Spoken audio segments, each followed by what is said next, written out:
नमस्कार, स्वागत है आपका इंसाइड झारखंड न्यूज के इस बुलेटिन में। मैं हूं हिमलता और खबरों की शुरुआत करते हैं जमशेदपुर से।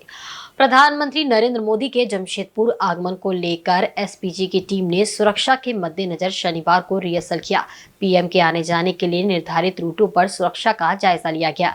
एसपीजी सोनारी एयरपोर्ट से लेकर बिष्टुपुर गोपाल मैदान और वहां से टाटानगर स्टेशन तक गई। इस दौरान जिला प्रशासन की टीम भी मौजूद थी। एसपीजी की टीम ने इस दौरान सड़क को खाली रखने के निर्देश भी उपायुक्त को दिए और इसके लिए आवश्यक व्यवस्था करने को कहा। बता दें कि प्रधानमंत्री नरेंद्र मोदी सोनारी एयरपोर्ट पर सुबह 9:50 पर पहुंचेंगे। इसके बाद वे टाटानगर रेलवे स्टेशन जाएंगे। वहां से 3 वंदे भारत ट्रेनों को हरी झंडी दिखाकर तथा 8 को ऑनलाइन झंडी दिखाकर रवाना करेंगे। इस दौरान बच्चों के साथ संवाद का भी कार्यक्रम है। इसके बाद वे स्टेशन में भी सभा को संबोधित करेंगे। इसके उपरांत बिष्टुपुर वोल्टास बिल्डिंग से लेकर गोपाल मैदान तक रोड शो करेंगे और गोपाल मैदान में आयोजित सभा को संबोधित करेंगे। प्रधानमंत्री शहर में 3 घंटे तक रुकेंगे। कुल मिलाकर प्रधानमंत्री जमशेदपुर से 1 लाख करोड़ से अधिक राशि की योजनाओं का शिलान्यास व उद्घाटन करेंगे।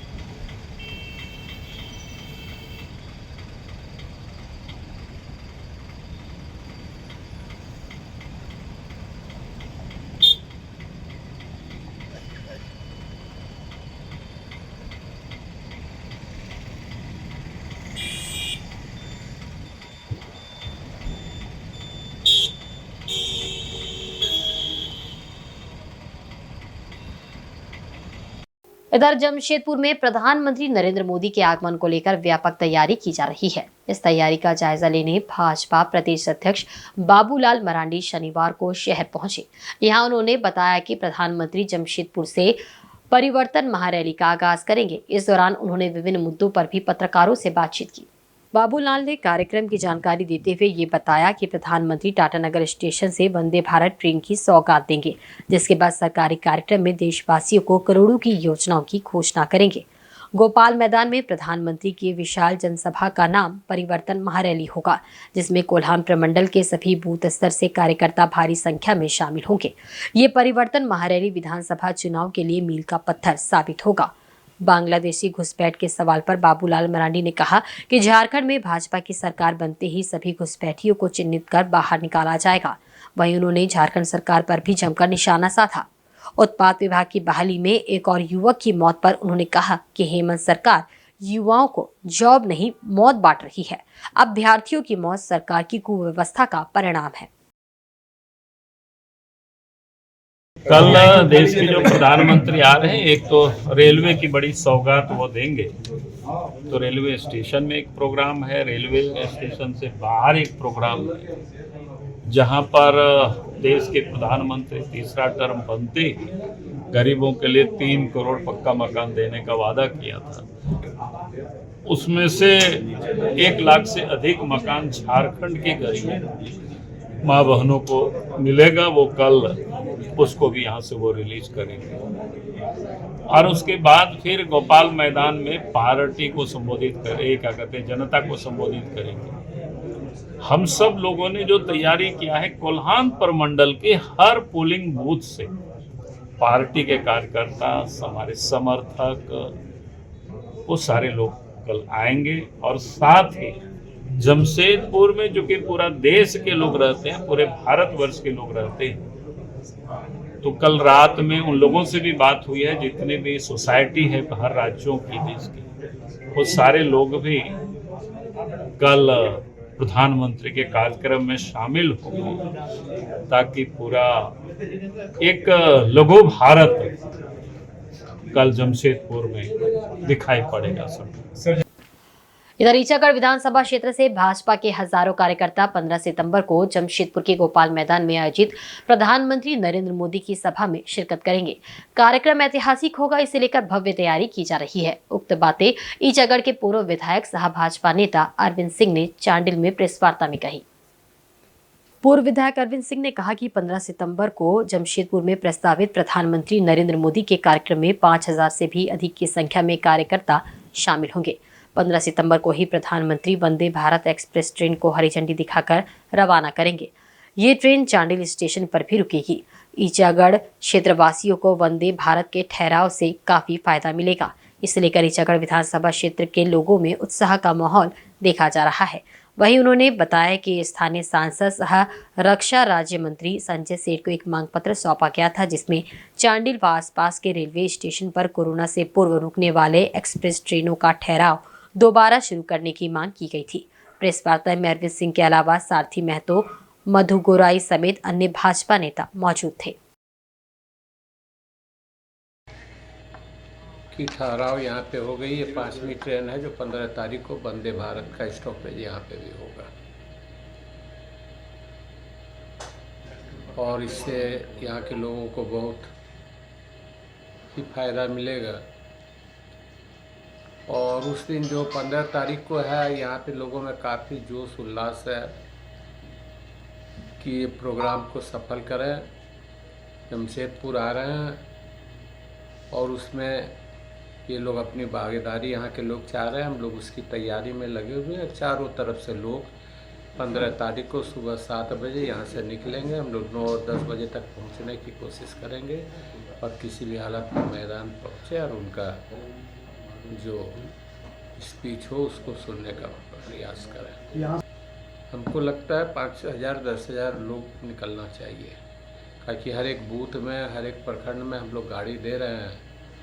शक्ति केंद्र में हर एक जगह अलग अलग मापदंड है, उस माध्यम से सारे लोग जा रहे हैं। बड़ी बसें हैं और सब उसमें लोग निकलेंगे ढोल बाजा के साथ, नगाड़े के साथ। छौ नाच पार्टी भी है इसमें।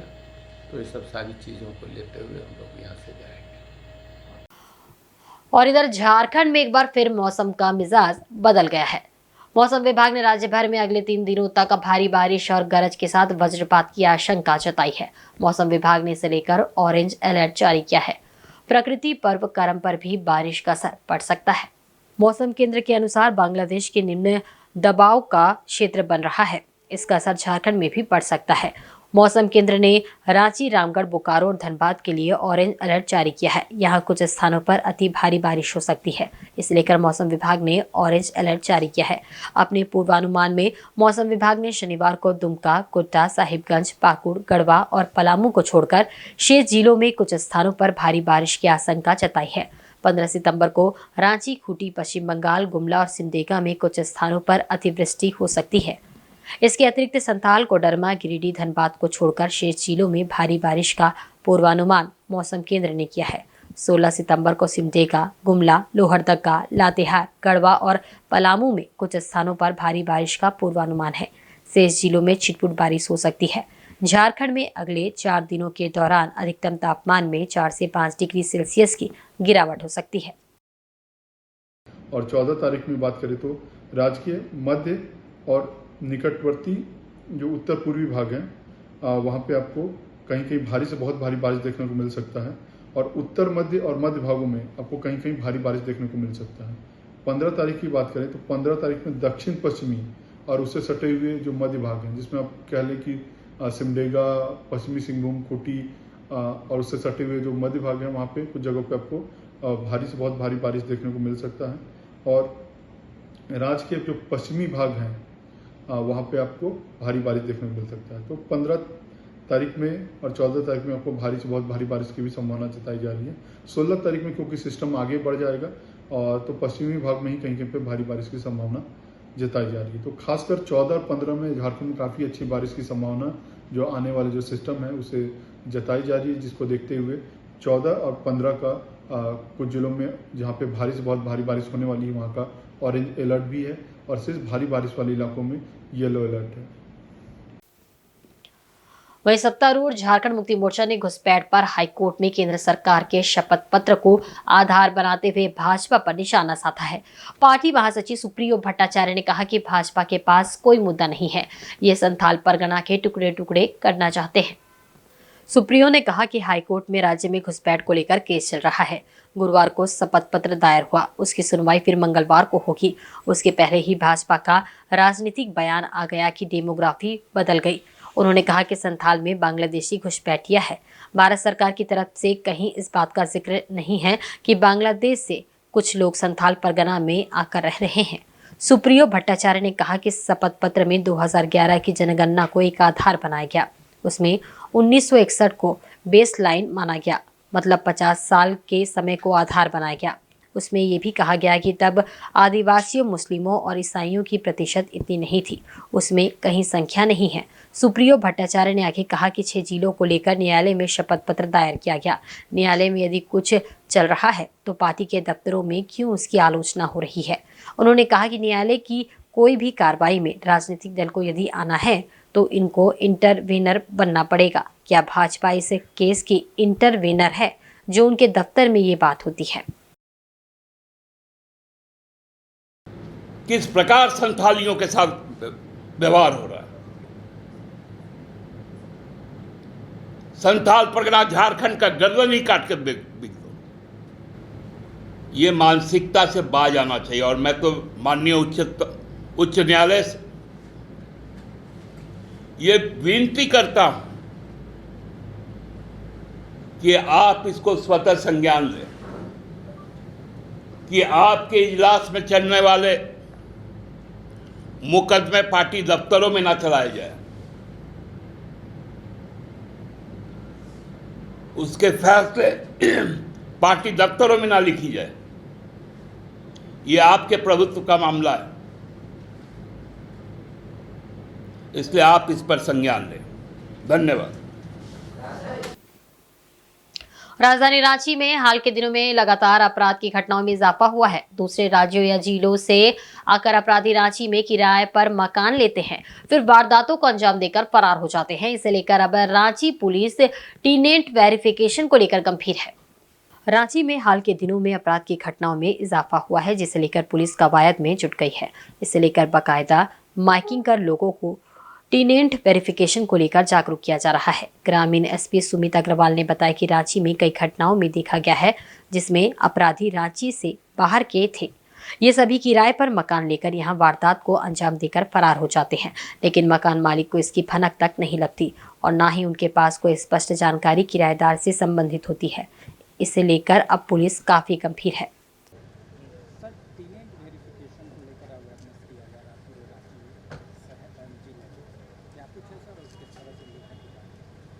देखिए, टेनेंट वेरिफिकेशन एक इम्पॉर्टेंट एस्पेक्ट है, क्योंकि उससे हम लोग अपराध को कंट्रोल में करने का एक उपाय है।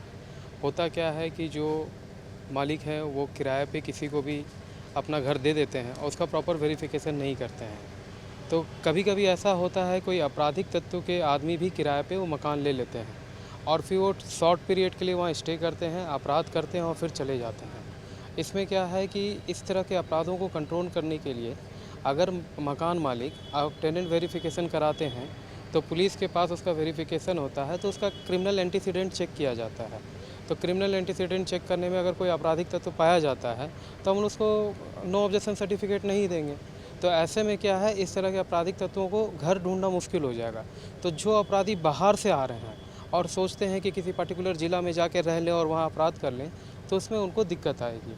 तो इस तरह से इस तरह के अपराधों को कंट्रोल किया जा सकता है। जैसा कि प्रायतर आप छिनतई के केसेस में देखेंगे, बाइक चोरी के केसेस में देखेंगे, इवन मर्डर के केसेस में देखेंगे कि आपको पता चलेगा अपराधी बाहर के कोई गिरोह हैं, यहाँ 10-15 दिनों से पर्टिकुलर जगह पे रह रहे थे, फिर उन्होंने घटना किया और घटना करने के बाद फिर यहाँ से वो चले गए।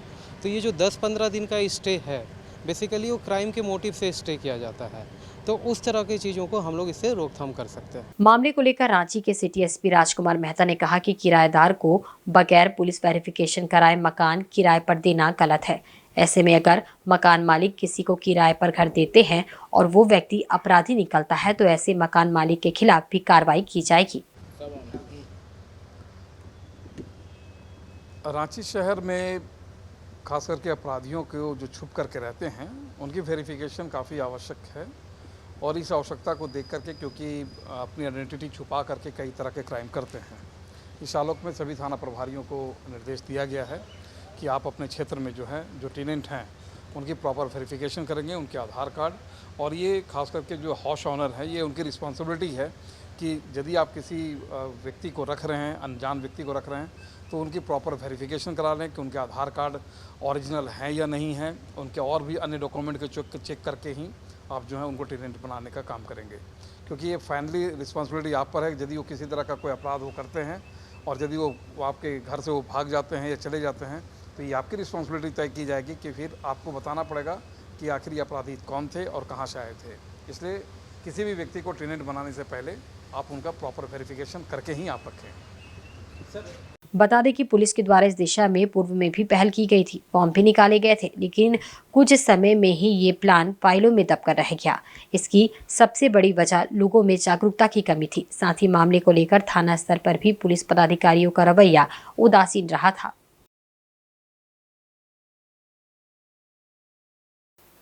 खेलो झारखंड की राज्य स्तरीय प्रतियोगिता के लिए चयनित छात्रा अमीशा हांसदा को मंत्री रामदास सोरेन ने शुक्रवार को सम्मानित किया। इसके लिए पूर्वी सिंहभूम जिले के मुसाबनी में एक कार्यक्रम का आयोजन किया गया, जिसमें काफी संख्या में ग्रामीण भी उपस्थित थे। खेलो झारखंड की जिला स्तरीय प्रतियोगिता में अंडर 14 बालिका वर्ग की 200 मीटर दौड़ में प्रथम स्थान उत्क्रमित मध्य विद्यालय तेरंगा की छात्रा अमीशा हांसदा ने हासिल किया।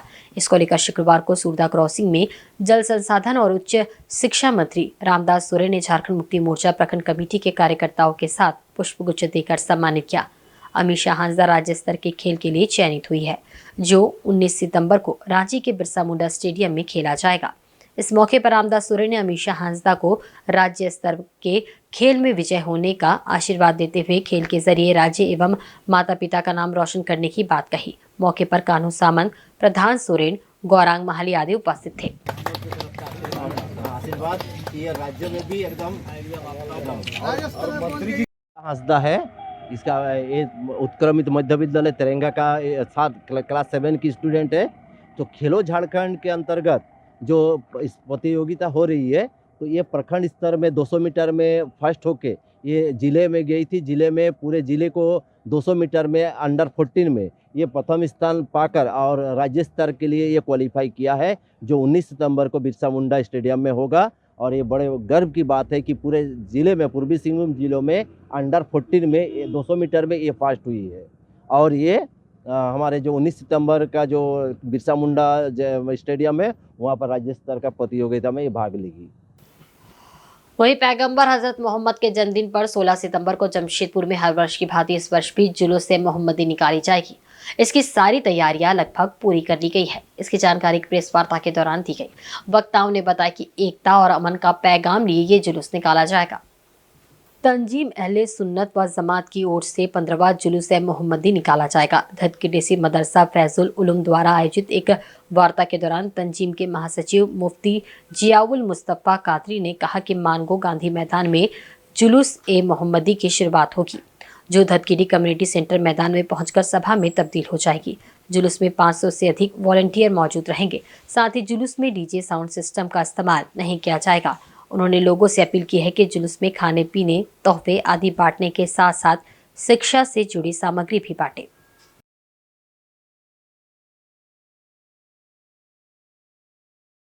तंजीम अहले सुन्नत जमात शहर की मशहूर मारूफ तंजीम है, जिसके तहत सन 2008 से संयुक्त जुलूस मोहम्मदी निकल रहा है। इस बार भी निकलेगा इंशाअल्लाह।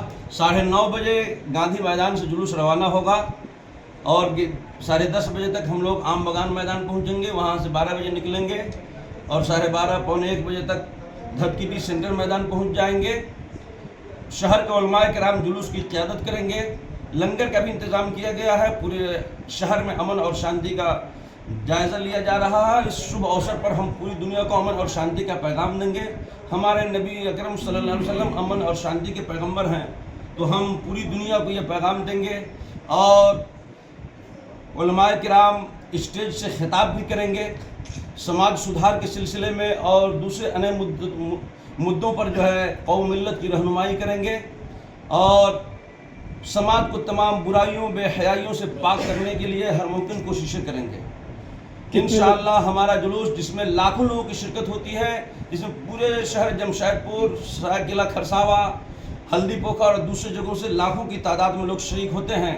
और हमारा रिकार है कभी भी कोई भी नाखुशगवार बात नहीं हुई है। प्रशासन का भी सहयोग रहता है। इस बार हम प्रशासन से एक और गुजारिश कर रहे हैं कि जहाँ जहाँ से जुलूस गुजरे वहाँ ट्रैफिक का खास ख्याल रखा जाए, वरना अफरा तफरी पैदा होने का डर रहता है कि जुलूस लाखों की तादाद में होता है, फिर उसमें कुछ लोग घुस जाते हैं तो थोड़ा सा दिक्कतों का सामना होता है। तो हम प्रशासन से ये गुजारिश हमने की है कि इस बात का खास ख्याल रखा जाए। और 2:30 बजे जुलूस इख्तिताम पजीर होगा। इंशाअल्लाह 3 बजे मक्का मस्जिद में दूसरी जमात होगी। और सरायकेला के जोडिया गांव में ऐतिहासिक नुआखाई देश जनताल पूजा शुक्रवार को आयोजित किया गया। गांव के मां पावड़ी स्थल पर माता पावड़ी के देवरी ने पूजा अर्चना की व क्षेत्र के सुख शांति की कामना की। पूजा हेतु सुबह से ही 25 गांव के ग्रामीण जुटे और परिवार सहित गांव की सुख शांति व अच्छी फसल होने को लेकर माता की पूजा अर्चना की। सुबह से जो भीड़ लगी थी वह देर शाम तक जारी थी। लोग भेड़ बकरा आदि की पूजा कर वहीं प्रसाद तैयार कर उसे ग्रहण किया। 12 वर्ष में आयोजित होने वाली इस पूजा में भैंस की भी पूजा की जाती है। जनताल पूजा में मुड़कुम पंचायत के पूर्व मुखिया आदिवासी महासभा के अध्यक्ष गणेश गागराई ने शिरकत की व माता पावड़ी की पूजा अर्चना कर सुख शांति की कामना की। देश जनताल पूजा में 25 गांव के लोग जुटे थे। वहीं पूर्वी सिंहभूम जिले के मुसाबा स्थित सुंदरनगर में शनिवार को पूजा मंडप शेड निर्माण कार्य का भूमि पूजन किया गया। इसका निर्माण भाजपा नेता बाबूलाल सोरेन के सौजन्य से किया जा रहा है। इस मौके पर मुखिया भीमसेन मुर्मू के नेतृत्व में भूमि पूजन का कार्य संपन्न हुआ। सुंदरनगर के पूजा स्थल में सिर्फ चबूतरा का ही निर्माण हुआ था। स्थानीय लोगों को पूजा के वक्त टेंट बनाना पड़ता था। इस समस्या को ग्रामीणों ने भाजपा नेता बाबूलाल सोरेन से मांग की थी। बाबूलाल सोरेन ने त्वरित पहल करते हुए ग्रामीणों की मांग पर सुंदरनगर में पूजा मंडप का निर्माण अपने खर्चे पर कराने पर सहमति जताई। शनिवार को इसका निर्माण कार्य पूजा पाठ के साथ शुरू किया गया। इस सामाजिक कार्य के लिए ग्रामीणों ने उनका आभार व्यक्त किया।